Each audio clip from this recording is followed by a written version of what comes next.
ना धन्यवाद सर. मित्र हाल में पूरा दिल्ली प्रदेश का social media volunteers influence last 2 hours में बहुत patient you are sitting here and it is a very important time all of us are meeting because the elections in Delhi are on May 25 and it's a very important election, capital city, 7 constituencies. Most of the narrative Delhi में हो सकता, इधर reputed journalist है, reputed influencers है, कांग्रेस का left liberal ecosystem में पूरा देश का विरोध क्या इन्फ्लुएंसेस है दिल्ली में बहुत ज़्यादा है. सो दिल्ली में it is important our social media influencers they set the truth.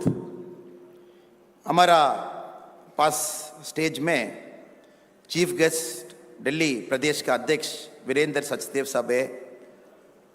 हमारा वाइस प्रेसिडेंट दिल्ली का बीजेपी कार्यकरण का अध्यक्ष गजेंद्र यादव जी है. सोशल मीडिया का इंचार्ज रोहित उपाध्याय जी है. हमारा आईटी हेड पुनीत अग्रवाल जी है. अवर state organising secretary Pawan Rana ji है. Our media friends are here. Friends, they have given about 40 minutes for me to talk to you. I'll take about 3 parts I would like to discuss with you. I never believe in the word called narrative. There is a difference between narrative and truth. BJP का social media का volunteers, we are on the side of truth. We are never on the side of narrative.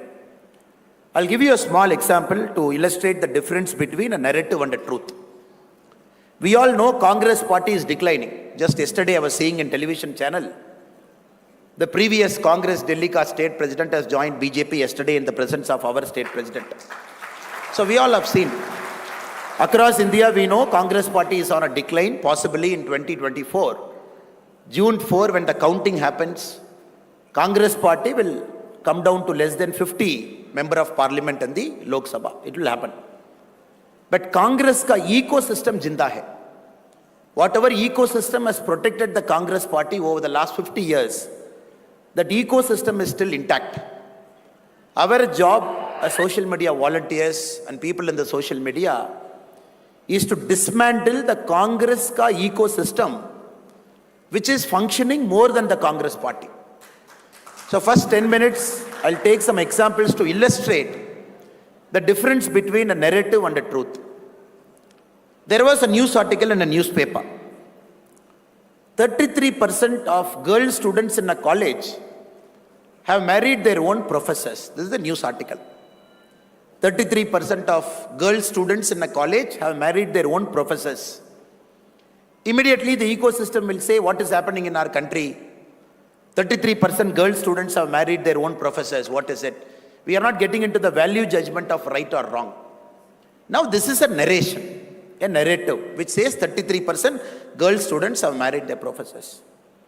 But if you look at the truth, that class might have only 3 girl students, and 1 girl student might have married their professor. That is their personal relationship. Nobody is bothered. So 1 girl student marrying their professor, that is the truth. But the narrative is 33% of girl students in a college have married the professor. Our job is to bust this narrative wherever a false narrative gains ground in the country, and using that narrative, they try to make a story out of it. In the last 10 years of Modi ji's rule, whatever good things, great things we have done, we are taking that to the elections in Delhi on May 25. But still the false narrative, the opposition used to do it for a lot of years. And they're using the false narrative even during this election. Now we have to understand, at one point of time, journalism in India, journalists in our country, they were literally considered God. And these journalists had so much access to power, they were even controlling the policy making. They were deciding who should meet the minister. If you observe carefully the Neera Radia tapes of that era, some of our top journalists in our country had unbridled access to power, to some of the top cabinet ministers. They even knew some of the policy decisions even before it happens. And many of the brokers had access to the ministers of UPA 1 and 2 through some of the journalists. So journalists believe they are God. And they were traveling freely with the top leaders. They had access to the Prime Minister. They were traveling in the same airplane along with the Prime Ministers to different parts of the world. Now, after Modi ji has taken over our country as Prime Minister from May 30, 2014, there is a difference. And everybody is treated equally. Nobody is given an extra access to the government. Even a journalist has to get information like the same source you and me can get the information. So this has created a cognitive dissonance. There is still a group of journalists belonging to the ecosystem who believe the institutions are collapsing simply because their access to power is cut. So this is why our social media volunteers, people who are sitting in this room, we have a very important role to play, not only during the elections, even before the elections also. Before I get into some of the political aspects which we need to discuss, I'm still on the narration part. Just yesterday, there was a news article from Reporters Without Borders who said the press freedom in India is declining. And we all have read in the paper. Not only this, we keep reading a lot of articles in our newspapers which Indian media loves to cover in a big way.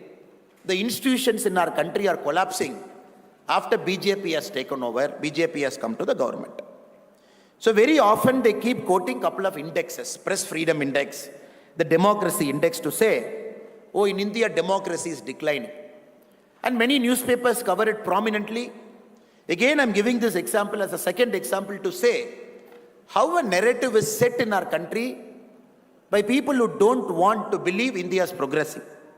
There is this Freedom in World Index, which is covered largely, which talks about the democracy and civil liberty in each of the country. The Freedom in World Index is published by Freedom House based out of New York. India's civil liberty score, if you see, in 2018 was 42. In 2022, it has come down to 33.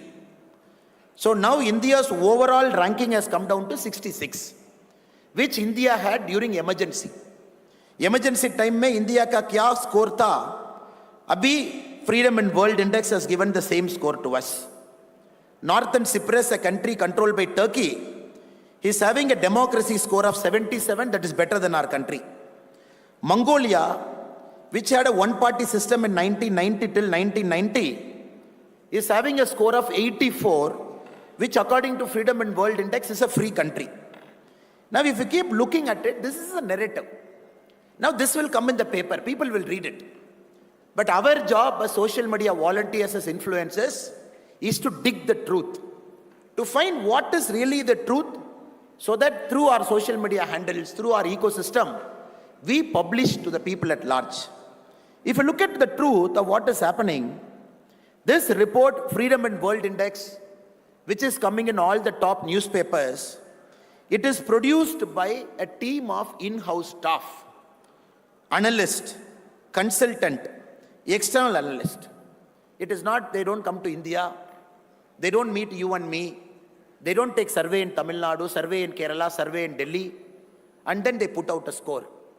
So they have 25 questions which they give to a team of 100 people. They are the staff, analysts, consultant, experts. It is not by any common people of the country. These people fill out these 25 questions. The average answer is taken out. And then from New York, they publish a survey stating, oh, India may live, civil liberty score has come down. Not even a single Indian citizen answers the question there, whereby this number is derived. So this is where we should bring out the truth to say, this is all bogus things that keep coming during every election. The next one is the Economist magazine. Economist magazine publishes something called Economist Intelligent Unit Democracy, EIU. If you look at it, it is published by the research and consulting arm of Economist magazine. India was ranked 27th in 2014. India, last available survey, we are ranked 46th in 2021. Our civil liberty score is less than Hong Kong and less than Sri Lanka. Again, if you see, How did economists arrive at this number? Economist takes its number from a world value survey. And this world value survey, in which economic score is based, after 2012, they have stopped reaching out to people to take survey. Again, this is based on expert opinion. After 2012, they never come to a ground. They never ask people what it is happening. Again, the world value survey, a group of people sit down, they mark their score. Friends, the reason I'm starting with this example is, we should understand a narrative is a very, very powerful component in social media. So our job is to go beyond narration. So the top 2 surveys in the world, which talks about civil liberty, both the surveys are done by in-house experts who answer a set of questions based on which this magazine publishes a report saying, oh, India mein civil liberty kam ho gaya, India mein democracy is under threat. And some Indian journalists based in our country, they will take this report, sit in a newspaper room or a TV room, they will have a prime time debate. So we have to understand in this age and time, our role here is to find the truth, find the information and bring out in the public domain. Because everything, whatever survey they bring about our country, it borders on bogus. There is nothing called reality to it. So we have to understand that is how 2024 elections is also being conducted. We have completed 2 phases of our election. Phase 1, 102 seats. Phase 2, closer to 88 seats. 190 seats in our country has finished elections. We have 5 more phases to go, including Delhi, which is on May 25. If you look at the issue that is being discussed, Congress party, Pura South mein, they are trying to set a narrative. Do you know why Modi ji wants 400? Because Modi ji wants to destroy the constitution. Modi ji wants to take away the rights of people. That is why he wants 400. Now, if you look back at history, in social media, if you look back at any party which has destroyed India's constitution over the last 50 odd years, it is Congress party. 1952, they came to power. 1957, they came to power. 60, 66, 71, 76, 84, 89 was an outside government, 91, 2004, 2009. This many times Congress was sitting in power. If you look at number of times, the Congress prime ministers who dismantled the constitution at different time. Madam Indira Gandhi, she used Article 356 to dismiss governments 51 times. The whole Congress party used Article 356 91 times. India, different governments have used Article 356 slightly more than 100 times. But Congress party alone used it 91 times. Indira Gandhi ji alone used it 51 times. And only in the Congress period, the constitution was suspended. Basic civil liberty was curtailed. Anybody was arrested, thrown into jail, no questions asked. It is only during the Congress authoritarian government, they said, we can supersede judiciary, we can make somebody as the Chief Justice of our country, we will supersede 3-4 judges to make somebody a CJI. Now the same Congress is complaining that our party, Bharatiya Janata Party, when we come to power with a larger mandate, constitution is under threat. Because here the problem is, many of the first time voters who are sitting in this room are outside in Delhi, who is voting in May 25 for the first time. Their age when Congress was in power last was 8 years. 2014, when somebody was born and 8 years, today they are 18, they are putting their first vote. 2004, when Congress came to power, previously, people were not even born. And those children are voting for the first time in 2024, May 25. It is important, many a time we have to remind the past. What happened in our country, how the country was run, how the constitution was handled. At different points of prime ministership, how the chief ministers were dismissed just like that. Yesterday, I was in Karnataka, in the northernmost part, a place called Gulbarga, a very important town in Karnataka. Gulbarga had given a chief minister to Karnataka state called Virendra Patel ji. So Virendra Patel ji was the Chief Minister of Karnataka when Rajiv Gandhi ji was the Prime Minister. Rajiv Gandhi ji is boarding a plane in Bangalore. The press friends are asking him a question. Will Virendra Patel ji be changed as Karnataka's Chief Minister? Rajiv Gandhi ji did not answer the question. He boarded the plane. Even before the plane landed in Delhi, Virendra Patel ji was changed as Chief Minister of Karnataka. We have to understand how Congress practiced democracy in our nation. Both internal democracy as well as external democracy. Because a party, how well it practices internal democracy, only then the party can practice external democracy. This is a party which suspended constitution, used Article 356 just like that, a piece of paper, dismissed governments, changed the chief ministers. If they felt anybody is threat to the Congress ecosystem in Delhi, if they felt anybody is a threat to Gandhi Parivar from any part of our country, if there is a powerful Congress leader emerging in Tamil Nadu, Karnataka, like Karmaveerar Kamarajaraya in Tamil Nadu, or Virendra Patel ji in Karnataka, the first thing they do from here, sitting in Gandhi Parivarji's family, make sure that person becomes a zero. Make sure that government is dismissed. Make sure new person is brought to power like a doormat. And this Congress party is crying, oh, look at the civil liberty score, look at press score, look at Economist magazine index score, look at this score. The institutions are collapsing.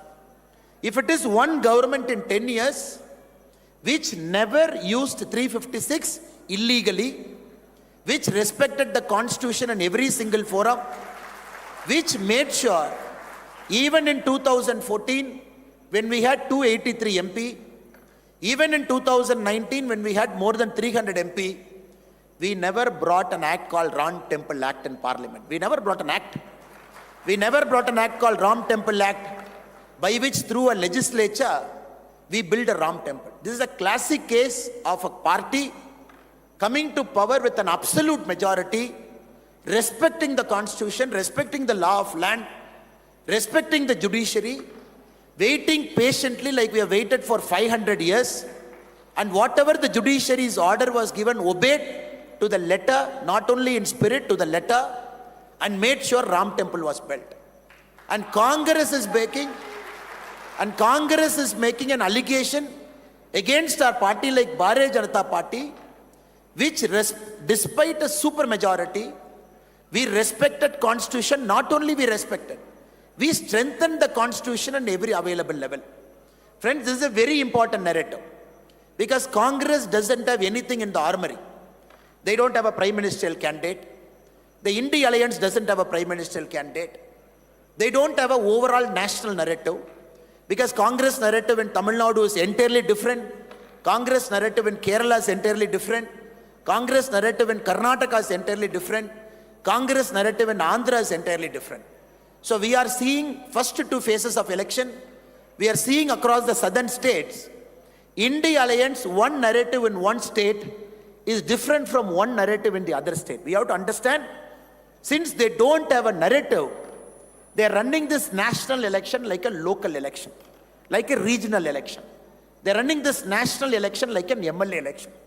It is important, social media volunteers and warriors here, we got to bring back, already we are bringing it back, we brought back, it is a national election for a prime ministerial candidate. It is not some chota-mota election where anybody can raise their hand and say, I aspire to be a prime minister. So it is important, in the next 20 days, we all reflect. This is not for Delhi, this is for the country. And it is important in the country when we get BJP MPs, NDA MPs across the board, the national capital should have a sweep where all the 7 BJP MPs, once more, people give responsibility to them. Across Delhi, we all have Bharatiya Janata Party member of parliament across Delhi. So it is important, the truth that we tell, it is important, the truth that we tell is it's a national election. It is not a narrative-less election. This election is for Modi ji, and this election is for all the 10 years of hard work Modi ji has put. And why we need 400? We need 400 to strengthen the constitution. Brothers and sisters, There is one more narrative Congress is running. Oh, why LPG cylinder is not given for 100 rupee? Why petrol is not given for 10 rupee? Why diesel is not given for 5 rupee? If you look at the manifestos of political parties in southern part of our country, DMK in its manifesto said, when we come to power, we will give LPG at 500 rupee. When we come to power, we will give petrol at 50 rupee. When we come to power, we will give diesel at 65 rupee. This is the manifesto which they were talking. So please vote for us, not for national security, not for anything else, not for economic growth, but we will reduce LPG, petrol and diesel price for you. Now we have to understand one thing. If you look at Congress party, or if you look at the political parties which are giving that manifesto, every election they keep saying this. Mr. P. Chidambaram, who was our finance minister during the Congress time, was an expert in lie. If there is a liar and chief of Congress, the title should be given to Mr. P. Chidambaram, who was our finance minister. Because he brought in a system where they said, oh, 2013-14 we will reduce petrol price. And not only will we reduce petrol price, we will artificially bring it down. How did they do it? First time in our country, Mr. P. Chidambaram issued something called petrol bond, gas bond. They issued bond to the public. They said, you please pay, get this bond. We will redeem the bond after 10 years. And using that money, we will reduce petrol and diesel price. If you look at the data, the petrol bond that UPA2 issued to artificially reduce the petrol and LPG price by issuing bond. If you look at the date of redemption, a government of India has to redeem a bond, 7/3/2015, which means the first bond got redeemed, the government of India will pay money. 23/3/2015, second bond, we will pay money.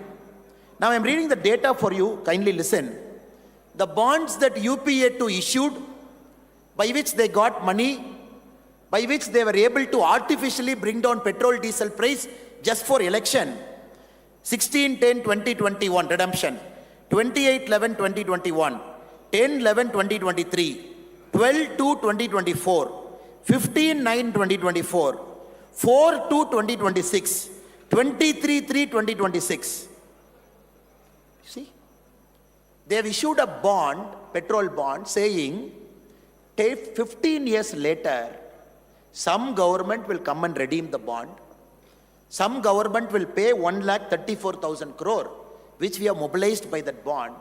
Now we want to reduce the price.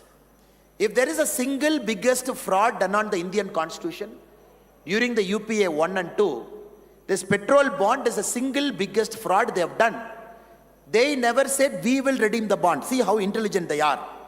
They didn't touch 2014 to 19 also.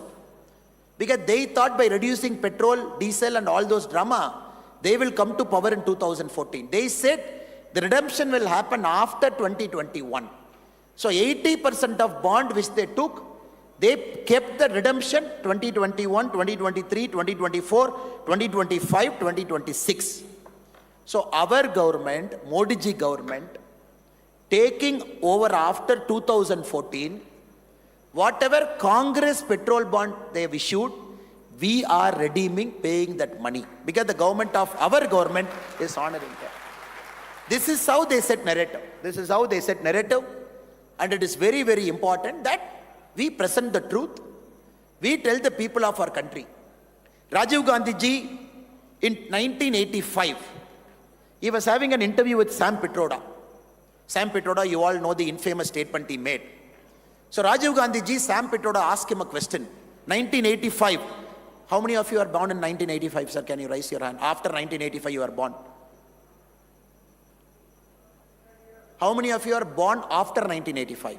After 1985, my age is less than 38. Okay. Sam Pitroda is asking Rajiv Gandhi ji in 1985, when will Indian public get drinking water to their home by pipe?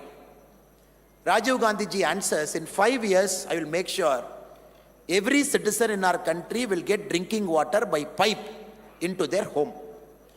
Many of you might not believe this. Oh, 1985, that Rahul Gandhi ji actually said it. So I am going to play a video for you. You can just hear the audio. What Rajiv Gandhi ji said in 1985.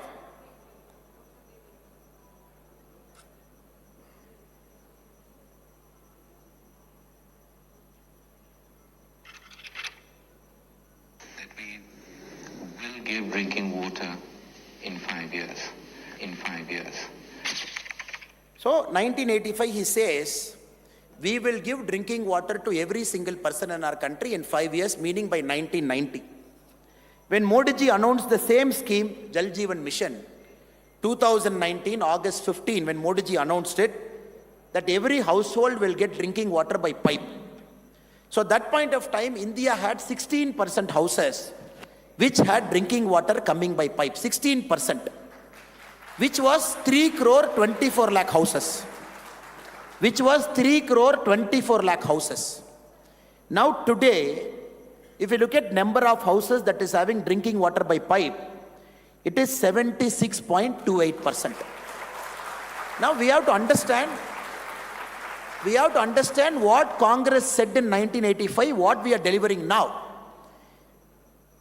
16% in 2019, this is Congress saying after 20 years, Modi ji took over in 2019, this scheme, we have delivered 76.28%. From 3.24 crore houses, it is 14 crore 73 lakh house as on today is having a drinking water. Again, Congress wanted to give house to our poor brothers and sisters who didn't have a concrete house. They were running this scheme in the name of Indira Gandhi ji. Throughout their tenure, 40 lakh houses were given in Indira Gandhi ji's name to the so-called poor. They said 40 lakh house we have given Indira Gandhi Awas Yojana. You have to understand the breadth. 53 years of Congress rule. 2014 to 24, we have delivered 4 crore houses, PM Awas Yojana. Now it is very important in this election, every voter should know this is an election between performance and non-performance over 50 years. This is an election of performance over 10 years and non-performance over 70 years. These small things, which sometimes gets forgotten, needs to be mentioned. I am going to play you a video of Rahul Gandhi ji, a recent video. I request you to kindly listen to this audio again. तो जाति जनगणना से पूरे देश को पता लग जाएगा कि हिंदुस्तान का धन कहाँ है, किसके हाथ में है, पिछड़ों के हाथ में कितना, दलितों के हाथ में कितना, गरीब जनरल कास्ट के हाथ में कितना, महिलाओं के हाथ में कितना, पूरा साफ हो जाएगा सबके सामने। उसके बाद न्यू पॉलिटिक्स शुरू होगी। ओके। उसके बाद ये स्टेट में ऐसे कभी नहीं खड़े होंगे। अभी ये कह रहे भैया मुझे नहीं मालूम, तब कहेंगे भैया मेरे 50% लोग हैं, मेरे 2% धन है, मुझे 50% धन चाहिए। सीधी सी बात होगी। तो ये हमारी सोच है। जाति जनगणना पहला कदम है और ये सिर्फ जाति जनगणना नहीं होगा, ये इकोनॉमिक सर्वे होगा। Now we have to understand when our Honorable Prime Minister sir is talking about the Congress very devious plan of economic redistribution. It is important, social media, our warriors who are here, it is important that we dig into it. After Prime Minister sir has spoken about the devious plan of Congress, it is important that we take this message to every single household. J.R.D. Tata was a close friend of Pandit Jawaharlal Nehru ji. After our independence, first government, J.R.D. Tata ji was having a conversation with Pandit Jawaharlal Nehru ji, our first Prime Minister. In one of the conversation, J.R.D. Tata was mentioning, Nehru ji, हमारा public sector unit में थोड़ा सा profit होना पड़ेगा. The PSU should generate profit. It cannot be loss making in its life.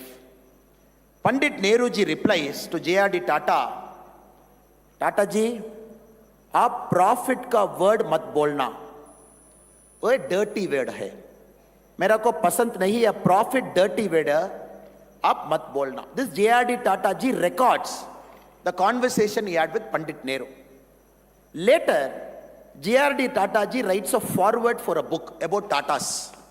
In that book, J.R.D. Tata writes, if at all India's first Prime Minister was Sardar Vallabhbhai Patel ji instead of Pandit Nehru, probably India's economic prosperity and economic path would have taken a different turn. Now what Congress is speaking, because we have to understand, in the first election, 1952-57, Communist was the second largest party.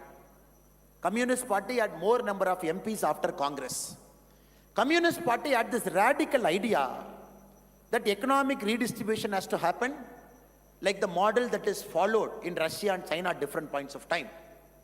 So our state, Rajaji, Chakravarti Rajagopalachari, our Governor General, he opposed this idea. He started a party called Swatantra Party. Swatantra Party was a direct competition to Congress Party, though Rajaji was part of the Congress Party initially.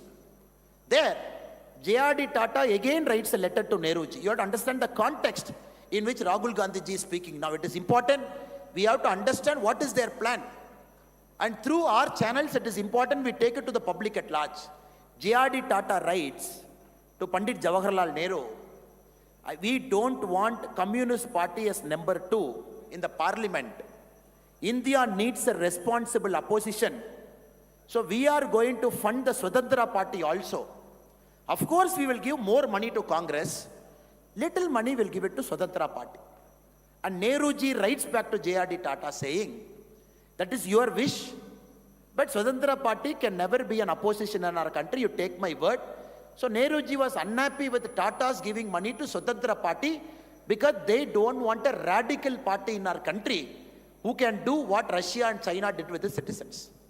Now Rahul Gandhi ji, after the Congress manifesto, at multiple times, he has spoken not only is a caste census, but we have to do a financial census.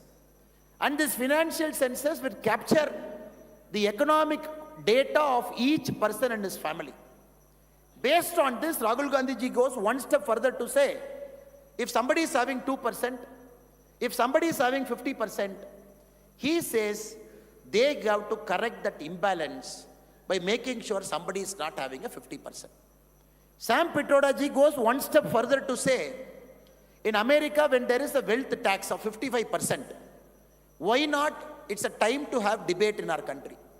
Now you have to understand, the Congress devious plan is very clear. Whatever gains we have achieved, in the last 10 years, we have taken 25 crore people in our country out of multi-dimensional poverty. 25 crore people we have taken out of poverty. And we have done some miraculous things. Miraculous things we have done. We have built 4 crore houses, which is more than the population of Australia. Which is more than the population of Australia. In 10 years, we have delivered 4 crore houses. If you look at the number of houses which got drinking water, as we have spoken previously also, 14 crore houses have got drinking water to their home, which is more than the population of Germany. If you look at the number of people who have got Mudra loan, in our country, the number of people who have got Mudra loan, so that they can run an industry of their own, they can generate economic output. It is more than 30 crore people in our country, 39 crore people who have got a Mudra loan in a different context. This is more than the population of Brazil and many European countries combined. So this is our idea of making sure people who are in the bottom of the pyramid, you give them every means possible so that people have a fighting chance. Somebody is not able to get ration. Give ration to 80 crore people. Not having a house, give a house with subsidy of 2,71,000. When he came to power in 2014, 64% of India had LPG. We have made it 100%. This is a way where we are taking care of have-nots in our economic model. The Congress model, which talks about radical redistribution, has to be killed in the thinking only. That is why it is very, very important, the volunteers who are sitting here, not only you talk about Rahul Gandhi's statement, not only you talk about Sam Pitroda's statement, you go back to what is Congress' original idea right from 1952. Be it Pandit Jawaharlal Nehruji's thinking, be it Indira Gandhiji's thinking, be it their thinking at different points of time, how they want to snatch the hard-earned wealth of anybody who is in this country. So this is a very, very important election where Congress, through its ecosystem, having this radical idea, can sneak into the back door. They can put all their economic theories to rest, conduct a caste census along with conduct an economic census, do an X-ray of this country, question you and me why we are having 2 cars, question somebody why they are having 2 bikes, question somebody why they are having 100 gram of gold, question somebody why they get paid this much money as a salary. So this is fundamentally a big disruption to our way of life. Congress is planning. That is why it is equally important, people who are sitting here, we dig through the Congress design, talk about it so that it becomes a choice where any voter before going to the polling station will look at this choice, they will vote. So my humble request to all our social media warriors who are here, there is a narrative which they might set. It is important we set out the truth. And our truth becomes a positive narrative over a point of time. So that we tell the people of our country that we are here. When P. Chidambaram ji in his last speech as a Union Finance Minister, he said, in 2044, we will become the world's 3rd largest economy. He said 2044, we will become the world's largest economy. Because we all know, when Congress came to power in 2004, we were the world's 11th largest economy. When Congress left power, we were the 10th largest economy. It took 10 years for them to climb 1 spot from 11 to 10. For us, it took 10 years to climb from 10 to 5. This is very important. The people of our country can have to understand. The Congress thinking is to make India the 3rd largest economy in 2044, which Modi ji is going to do it in 2027. Meaning we are saying 17 years of how Congress was thinking. That is why, ladies and gentlemen, it is very important, all the social media warriors who are sitting here, we got to convince the people of our country that our model has delivered. Our model is not incremental, it is leapfrogging. We are not adding one to it. Whatever the country was in 2014, we have doubled. Airport 74, we have taken it to 151. Number of universities, we have doubled. Number of medical seats, we have doubled. We have increased the pace of building national highway 3 times. If you look at any data, our country, we have doubled, tripled any indicator over the last 10 years. So people have to understand that Modi ji is going to double this in the next 5 years. 2027 will become the 3rd largest economy. 2047, the goal. That is the importance of Viksit Bharat. When Modi ji is talking about Viksit Bharat, it is important in social media, we add strength to that Viksit Bharat argument. We add data to it. We add strength to that argument to say, yes, where the country was, where the country is now, where the country is going to be in 2030, 2045, and where Modi ji is going to take. If you look at all the 193 countries in the world, 2023, India was the fastest growing economy in the world. We were the fastest growing. Now, that is not important for us. International Monetary Fund says, in the next 20 years, India has got all the potential to average out and grow faster than any other country in the world. That is important to us. And this did not happen overnight. This happened by building systems. In the last 10 years, we have built systems. We have made sure the system is performing. And we are making sure this system is going to deliver results. You just look, sir. Yesterday, the GST data collection data has come in our country. I am going to read out some of the data for your information. The GST, what each state is contributing. Now, if you look at the data, Haryana, a state like Haryana, where BJP is in power, in 2023 April, we are taking April as a month, Haryana contributed 10,035 crore. 1 year later, 2024 April, Haryana is contributing 12,169 crore, which is an increase of 21%. If you look at Uttar Pradesh, where we are in power, where you build a model, 2023 April, we have contributed 10,320 crore UP.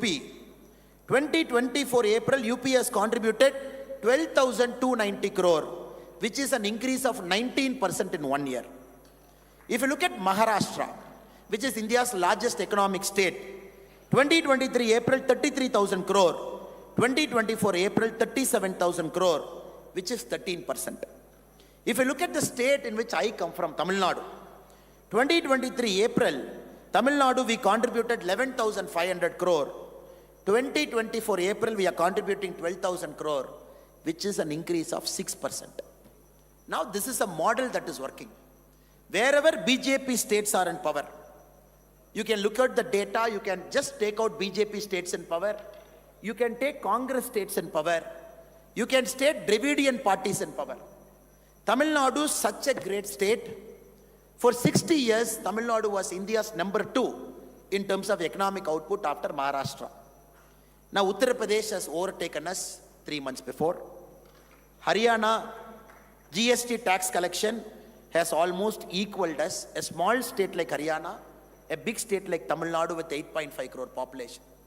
Though I feel bad as a Tamilian that all states should compete aggressively, there should be a healthy competition among us to say, oh, you did this, I am doing it. Now Tamil Nadu politicians, Dravidian parties, what they say, no, UP is growing, Haryana is growing because Modi ji is giving good care to those states. Modi ji is not giving good care to Tamil Nadu. This is how the election, MK Stalin ji's narrative. But GST is purely based on consumer spending. In each state, whoever is a person in that state, he is spending. So this data has got nothing related to what government is doing for each state. Haryana is doing 21%. UP is doing 19%. Maharashtra doing 13%. Karnataka, only Congress has come to power 11 months now. If you look at the previous data, 9% when BJP was in power for a long time. Tamil Nadu 6%. So this is why we have to understand many states, including Tamil Nadu, to hide their inefficiency, they are creating this north-south divide. We have to understand. States which are not generating income, which are very corrupt, which have got parallel sources of power like Tamil Nadu, the chief minister doesn't make decision. His son-in-law and son makes decision. Telangana for a long time, the chief minister never makes decision. The son-in-law and daughter makes decision. If you look at Telangana now, the Congress CM doesn't make decision. Somebody in Delhi makes a decision.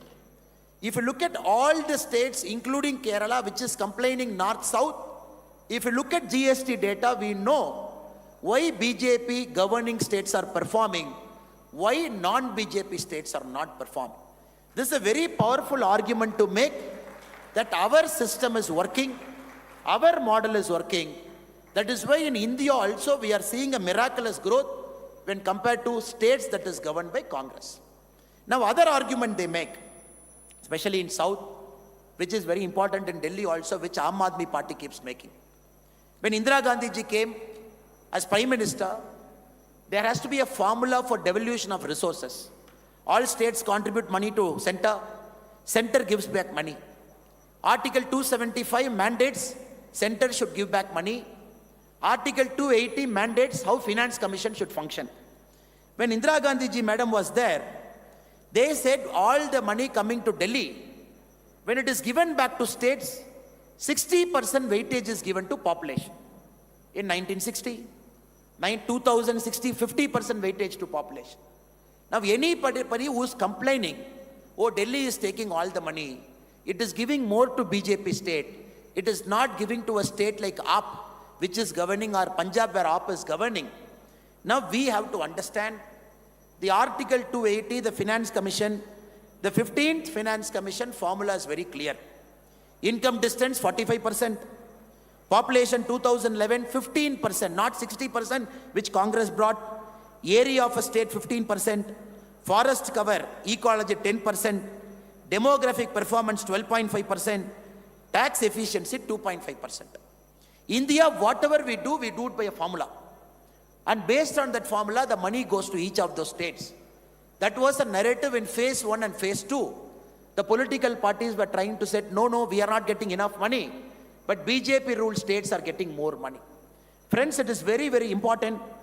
So all these overarching themes, be it a LPG, be it a gas price, be it the oil bond, and be it the GST collection, and be it the performance that we have done over the last 10 years, we got to talk with data over the next 10 years till May 15. I am not going to burden you with more data. The reason, brothers and sisters, I am presenting data to you is just to substantiate that as social media warriors, it is important we back argument with research. It is important we bust a narrative with research. When somebody is talking about civil liberty, somebody is talking about press freedom, we bust it with the data. So next 20 days, I only request you, all the 1,000 people inside this hall, you take 5 narrative. Each of you should take 5 narrative. It is not necessary. We all know Modi ji is great. We all know Modi ji is going to come back to power. We all know AAP has got no chance. We all know the political model in Delhi, where a party which is founded against Congress is an alliance with Congress facing this Lok Sabha election. People know it. But my request to all the social media warriors who are here, take 5 issues. You write a story about it. You make a video about it. Put it in your WhatsApp channel, social media channel, Instagram, Twitter. Don't write 2 lines. Don't write 1 line. Please don't write somebody is great. We have to say why Modi ji is great. The whole of India knows, whole of world knows Modi ji is great. But can you substantiate with 5 points why Modi ji is great? 5 performance index that differentiates Modi ji from other leaders. 5 performance index that differentiates BJP from other government. 5 performance index that differentiates BJP from Aam Aadmi Party. 5 performance index that differentiates BJP from Congress. My request to you is, as social media warriors, take this as a challenge over the next 20 days. We are winning all 7. That is great, sir. But can we set a narrative from the capital city on each of the things that Congress and India Alliance leaders are saying to set a false narrative? Constitution. What BJP has done for the Constitution. Atal Bihari Vajpayee ji, he got one opportunity to nominate a Rashtrapati. Whom did he nominate? He nominated a Muslim from Tamil Nadu, APJ Abdul Kalam ji. Narendra Modi ji got 2 opportunities to nominate Rashtrapati. Whom did he nominate? He nominated Ramnath Govind ji, who comes from a SC community, our brother. When Modi ji got the second chance to nominate the Rashtrapati, he nominated Draupadi Murmu ji, who comes from a ST community. This is the respect BJP has given to Constitution. And be it the strengthening of Constitution. Uniform Civil Code. In our manifesto, we are saying we are going to bring it back. Because the Constitution mandates India should have a Uniform Civil Code in the directive principles of state policy. We are saying we are going to bring one country, one election. The whole of our country, 52, 57, 60, 67, 4 elections, first 4 elections till 1971, our country had one country, one election only. Till Congress started dismissing state governments, this order got changed. That we are bringing it back. That is part of our manifesto. So any statement that is written in BJP manifesto, we are strengthening Indian Constitution like how Dr. B.R. Ambedkar ji wanted. But that point of time, some things were put in directive principles of state policy because somebody opposed it. Something was not put in fundamental rights. Something was put in fundamental duty. Something was put in directive principles of state policy saying when the conditions in our country improve, the government of the time can implement. So this is very, very important. The friends here, you have to make a narrative, make a truth to say why we need 400. We need 400 seats to strengthen the Indian Constitution, to actually do what Dr. B.R. Ambedkar ji envisaged in 1947 to 50, before the Constitution was presented, by which all these people dismantled a part of our Constitution at different points of time. We want 400 to strengthen the Constitution. This is a very important truth. All of us have to say why we have done it, what we have done it, what we intend to do in the next 5 years. The second one is our economic model. Now a Congress party says, we are going to give 1 lakh rupee to a poor. Now, Congress has to classify what is poor. Is it 20 crore? Is it 30 crore? Is it 40 crore? is at 45 crore. Now if you look at our budget, which is 44 lakh crore, in social media, people hear, we got to argue a case, 44 lakh crore central budget, 6 lakh has gone to defense, agriculture this much, education this much, urban infrastructure creation this much. We have given money everywhere. We are giving money to the people. We are giving money to the state. If Congress is saying we are going to give 1 lakh rupee to the so-called poor, there are 40 crore poor in our country, which is 40 lakh crore. Where is the money? Is Rahul Gandhi ji going to have a note printing machine in his office to generate 40 lakh crore? It is important in our social media, the warriors who are sitting here, we argue our case. We tell the people of our country how disastrous the Congress policy is. Not only is the wealth redistribution, what Pandit Nehru ji said, what Indira Gandhi ji did, after that what Sam Pitroda ji is saying, after that what Rahul Gandhi is saying, what is the devious plan Congress is having in hand. Please make a narrative in the next 20 days. Please focus on not only the incremental changes we have done, but the leapfrogging changes we have done. Doubling, tripling of all indicators, be it Jal Jeevan, be it our flag. What do you want to become? Do you know what the girl told me? She was about 9 years. She told me, Mama, I want to become a social media influencer. I asked her, Acha, what do you want to do? She said, no, I've already started a YouTube channel. In my garden, whatever planting we do, I do a story. Brothers and sisters, we have to understand social media influencer is a serious business. And in BJP, anybody who is a social media warrior, who is operating our handle, who is arguing for Modi ji, we have to understand, we are not influencers, we are truth seekers and truth setters.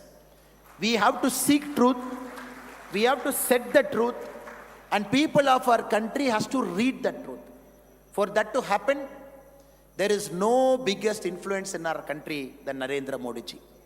He influences everybody, youth, women, farmer, everybody. My last humble request to all of you is to see the series of interviews Modi ji has given in the last 1 month. Times of India carried a 4-page interview. He has given interviews to all the major channels, 1 hour, 1.5 hour, 2 hour. Every single data is available inside. Modi ji has argued a case why we need 400. Modi ji has argued a case why we need to come to the power for the 3rd term. Modi ji has argued what difference the 5 years is going to make. My request to all of you is, next 20 years, 20 days, let us not put a 1-line statement in social media. Let us not put a 3-line statement. We will put a long statement, we will put a video, we will argue our case, we will threadbare discuss the fraud nature of Aam Aadmi Party, the corrupt nature of Aam Aadmi Party. Only the media build-up Aam Aadmi Party was able to generate for some time. The political duplicity of Aam Aadmi Party, the political duplicity of India Alliance. My request to all of you is to put a video, is to put a long thread. And each of you, let us take a personal responsibility. We will take 5 subjects. 5 subjects will be on constitution, it will be on democracy, it will be on economics, it will be on our government, it will be on Delhi. We will take 5 subjects, we will do research, we will post it in social media. Thereby, we will generate a mass movement for the Delhi Bharatiya Janata Party, where all the 7 candidates across Delhi will again once more win with a sweeping majority. So I request all the people who have come here, this is our contribution to Modi ji. This is our contribution. This is our contribution to Modi ji as a personal example. We can influence 100, 1,000, 1 lakh, 10 lakh, 1 crore. With a single cell phone, we can do it. A cell phone is a very powerful tool, which if spoken the truth in a right way with emotion, people will listen. And Sachdev sir was telling somebody that we are doing pretty well in social media. I think all of us are doing pretty well in social media because we speak the truth. People will read through a fraud post and an original message. So my request, next 20 days, let us generate a chain. Today, Delhi with Modi ji is the hashtag we are having. So this, if it can become a mass movement in the next 20 days, If each of us can influence our accomplice, our friends, our relatives, our mitras who are there, with truth, if we do it naturally, Delhi with Modi ji will hit 1 crore just like that. Because I can tell you, in our state, before 2019, when Modi ji used to come to Tamil Nadu, the DMK party used to trend a hashtag called Go Back Modi. When we look at that hashtag, where it is coming, somebody from Uzbekistan, somebody from Pakistan, somebody from small countries, with bots they will say, Modi, go back. So 2021, after election, we took it up a challenge. We told our social media warriors, if DMK is trending, go back Modi, welcome Modi, vanakkam Modi should be minimum 20 times of it. But we will not take recourse to Pakistan, we will not take recourse to Uzbekistan, but we will disseminate truth. We will attract the common people to participate. Not only BJP social media warriors will do Delhi with Modi ji. A common person with no connection to BJP, a common person who is not part of our social media cell, he has to tag, she has to tag Delhi with Modi ji. For that to happen, which we tried in Tamil Nadu, Vanakkam Modi ji, common people should participate. So we have done 1.5 million. 1.5 million Vanakkam Modi ji. We have done 1.2 million. So whenever we do, the Go Back Modi has never crossed 40,000. That too, the whole DMK office bearers, including Chief Minister M.K. Stalin ji, when he was an opposition leader, he tweeted Go Back Modi. Now we challenge the ecosystem of DMK, wherever you are sitting in the world. We will do 15 times Vanakkam Modi of what we are doing. It's a challenge we have taken on. And last 3 years we have made sure taking on a party, taking on a governing party, whenever they say go back Modi, we do 20 times more than that, 30 times more than that. I think it is possible because we got to inspire a common man to come join our movement. That inspiration can happen only when we start speaking the truth, elaborate truth, so that a common man doesn't have the time. A common man doesn't have the time to see, oh, oil bond, is samay mein issue hoga, oh, 2026 tak oil bond hai. He doesn't have time. A common man doesn't have time to understand World Press Freedom Index is nothing but a bogus. A common man doesn't have time to understand, oh, this is how tax devolution is happening. A common man doesn't have time to understand, oh, this is the narrative that Congress is trying to set. It is important through video, through audio, through longer messages, we seek truth. We put out truth. That is the basic job of us, so that a common man comes inside. He becomes a part of this movement. I am very, very sure in the next 20 days, all of us will work very, very hard. All of us will set out truth. All of us will dig more research. All of us will see Modi sir's interview. All of us will take data from it in our own language. Delhi has got multiple people. There are Tamil people residing in Delhi in a big number. People who speak Bhojpuri who are sitting in Delhi in large number. People who speak Bengali are in Delhi for a large number. I would only request the social media cell of Delhi BJP Pradesh to make sure the information goes out in multiple languages. The information goes out in Tamil, the information goes out in Bengali, the information goes out in Bhojpuri, the information goes out in Punjabi, the information goes out in Hindi. Because this capital city where it's a cosmopolitan, every language speaker is here.